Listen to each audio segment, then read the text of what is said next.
"Ma'am, you need to move to a different car because other passengers are complaining about your smell," the train conductor announces loudly as 81-year-old Dorothy Richardson clutches her small overnight bag. The crowded Amtrak car falls, silent as dozens of eyes turn toward the frail woman whose Bronze Star medal hangs quietly on a chain beneath her faded sweater, hidden from view. What happens next will shock you and remind you why we should never judge our heroes by their appearance. If stories like Dorothy's touch your heart, smash that subscribe button and share in the comments about a female veteran you know who deserves recognition. Their courage needs to be celebrated. Dorothy Richardson sat in seat 14B of the New York to Boston train, her arthritic hands folded over her small canvas bag. The 5-hour journey to visit her granddaughter felt longer each time she made it. At 81, traveling alone was getting harder, but she refused to burden anyone with her problems. She'd been sitting quietly for 2 hours when the conductor approached. A heavy-set man in his 40s with a permanent scowl, he looked at Dorothy like she was a problem to be solved.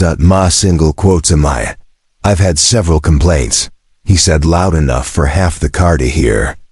Other passengers say there's an odor coming from your direction. Dorothy felt her cheeks burn. She'd showered that morning and put on her cleanest clothes, but living on a small pension meant she couldn't always afford new things. Her jacket was old, and her shoes had holes she'd tried to patch with tape. "I'm sorry," she whispered.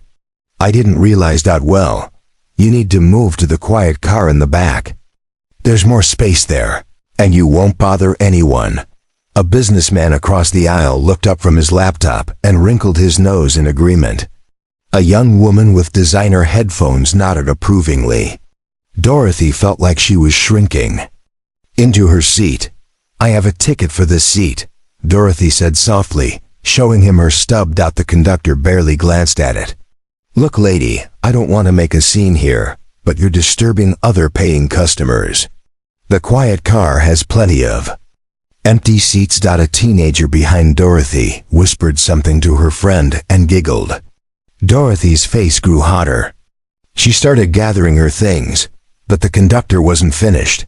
"And maybe next time, take a shower before you get on public transportation," he said with a smirk. "Some of us have to work in here all day." The comment hit Dorothy like a slap. She'd been a surgical nurse for 30 years after her military service. She knew about cleanliness and taking care of people. But her hot water heater had been broken for a week, and she couldn't afford to fix it until her next Social Security check arrived. Several passengers were staring now. Some looked uncomfortable with the conductor's behavior, but nobody said anything. Dorothy stood slowly, her bad knee protesting. As she moved toward the back of the train, she heard whispers following her. "That's disgusting," someone muttered. "How do they even let people like that on trains?" Another voice asked. "Probably homeless," a woman suggested. Dorothy's eyes filled with tears, but she kept walking. The quiet car was nearly empty, just a few scattered passengers, who looked up briefly when she entered. She found a seat near the back and tried to make herself invisible. Through the window, she watched farmland roll by and remembered better times. 20 minutes later, the conductor appeared again. This time he had a supervisor with him, a stern-looking woman in a blue uniform. The supervisor said, "We've had multiple complaints about a sanitation issue. I'm going to have to ask you to leave the train at the next stop." Dorothy's heart sank. "Leave the train? But I paid for my ticket. I'm going to see my granddaughter." "I understand, but we have a responsibility to our other passengers. There's another train in 3 hours. Maybe you can freshen up and try again." The conductor crossed his arms, looking satisfied. A few passengers from the main car had drifted back to watch the confrontation. Dorothy felt like an animal in a zoo. "Please," Dorothy said, her voice barely audible. "I don't have anywhere to go in Hartford. I don't know anyone there." "That's not our problem," the conductor said harshly. "You should have thought about that before getting on a train in your condition." Middle-aged man in a Red Sox cap looked uncomfortable. A grandmother with her young granddaughter seemed torn between sympathy and disgust. But still, nobody spoke. Up. The supervisor's radio crackled. The next stop was 15 minutes away. Dorothy felt panic rising in her chest. She'd saved for months to afford this train ticket. Her granddaughter Sarah was expecting her for the weekend. They'd planned to bake cookies and watch old movies together. Ma'am. The supervisor continued, if you don't leave voluntarily, we'll have to have you escorted off by transit police. Dorothy's hands trembled as she clutched her bag tighter. Inside, along with her few belongings, was a photo from 1962. She was 19 years old, wearing her army dress uniform after completing medical training. She'd been so proud that day. During her 3 years of service, she'd treated wounded soldiers returning from Vietnam. She'd held dying boys' hands and written letters to their mothers. She'd worked 18-hour shifts in field hospitals, saving lives while rockets fell around them. After the army, she'd used her medical training to become a civilian nurse. For 3 decades, she'd worked night shifts, weekends, and holidays. She delivered babies, comforted grieving families, and dedicated her life to helping others. But none of that mattered now. All anyone saw was an old woman who smelled bad. Train began slowing down. Dorothy could see the Hartford station in the distance.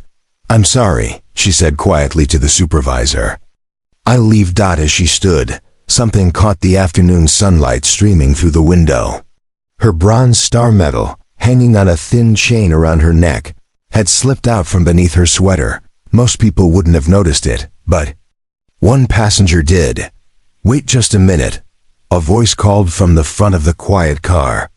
Everyone turned. A man in his 60s wearing a Veterans Affairs polo shirt was walking toward them. He had the bearing of someone used to command, and his face showed a mixture of recognition and anger. Ma'am, he said to Dorothy, is that a bronze star you're wearing? Dorothy looked down at the medal and nodded, embarrassed. She quickly tried to tuck it back under her sweater. Don't you hide that, the man said firmly. His voice carried authority that made everyone pay attention. Do you mind me asking when and where you served? Army Medical Corps, Dorothy said quietly. Fort Benning and Fort Sam Houston, 1962 to 1965. The man's expression changed completely. He turned to face the conductor and supervisor, and when he spoke, his voice filled the entire car. Do you people have any idea who you're throwing off this train? The conductor looked confused. What's that supposed to mean? This woman, the man, Sud, pointing to Dorothy, is wearing a Bronze Star medal. Do you know what that is? Some kind of military thing? The conductor replied, some kind of military thing. The man repeated with disgust. It's the 4th highest combat decoration in the United States military. It's awarded for heroic or meritorious service in combat operations. The supervisor looked uncomfortable. Sir, I appreciate her service, but no, you don't, the man interrupted. Because if you did, you wouldn't be humiliating a combat veteran in front of a train full of people. More passengers had gathered now, drawn by the confrontation. The man wasn't finished. My single quotes him, he said to Dorothy. Would you mind telling these people what you did to earn that medal? Dorothy's voice was barely audible. I was a medic. I treated wounded soldiers. She treated wounded soldiers, the man repeated loudly. During some of the bloodiest years of the Vietnam conflict, when boys were coming back torn apart by bullets and shrapnel, this woman saved lives. The conductor shifted nervously. Look, we still have complaints about what? The veteran interrupted. About how she smells? Do you know why she might smell? He turned to address the entire car. Let me tell you something about our female veterans. They came home from war to a country that didn't want them. No parades, no welcome home ceremonies. They were told to keep quiet about their service because people weren't ready to accept that women had been in combat zones. Dorothy started crying quietly. Not from shame anymore, but from finally being seen. The man continued. Many of our elderly veterans are living in poverty. Their service-connected disabilities weren't properly documented. They can't afford health care, decent housing, or sometimes even basic utilities. But they never complain because they were trained to be tough. The businessman from earlier had put away his laptop and was listening intently. The teenage girls had stopped giggling. The grandmother was holding her granddaughter's hand tighter. This woman, the veteran said, pointing to Dorothy again, spent her youth saving other people's children. She came home and worked as a nurse for 30 more years, continuing to help people. And now, in her golden years when she should be honored and respected, you're throwing her off a train because her circumstances aren't perfect. The supervisor looked like she wanted to disappear. The conductor was staring at his shoes. What's your name, sir? Dorothy asked the man softly. Colonel Mike Patterson, retired, he said with a gentle smile. Army Medical Corps, just like you. I served from 1975 to 2005. Dorothy's eyes widened. You were a medic too? Started as one, yes ma'am. Worked my way up to running field hospitals. And I learned early on that medics are the backbone of any military operation. Without brave people like you, a lot more soldiers would have died. Colonel Patterson turned back to the train crew. Now here's what's going to happen. This woman is going to return to her original seat, and she's going to ride this train. Boston with the dignity and respect she deserves. Sir, the supervisor protested weakly. We still have complaints. Then you explain to those complainers that they're sharing a train with an American hero. Patterson said firmly. And if they don't like it, they can find other transportation. The conductor looked like he wanted to argue, but something in Patterson's tone made him think better of it. Patterson offered Dorothy his arm. Come on, Sergeant. Let's get you back to your seat. As they walked through the train, passengers who had been staring in disgust earlier now watched with different expressions. Some looked ashamed. Others appeared curious or respectful. Patterson helped Dorothy settle back into her original seat, then sat across the aisle from her. For the rest of the journey to Boston, he told her stories about his own service and asked about her experiences. Other passengers began joining the conversation. The businessman offered to buy Dorothy lunch from the cafe car. The teenage girls apologized for their earlier behavior. When the train pulled into Boston, Sarah was waiting on the platform. Dorothy's granddaughter was a nurse too, following in her grandmother's footsteps. Grandma. Sarah called, running to embrace her. As Dorothy introduced Patterson to Sarah, she felt something she hadn't experienced in years. Pride in her service. Patterson shook Sarah's hand. Your grandmother is a genuine hero, he told her.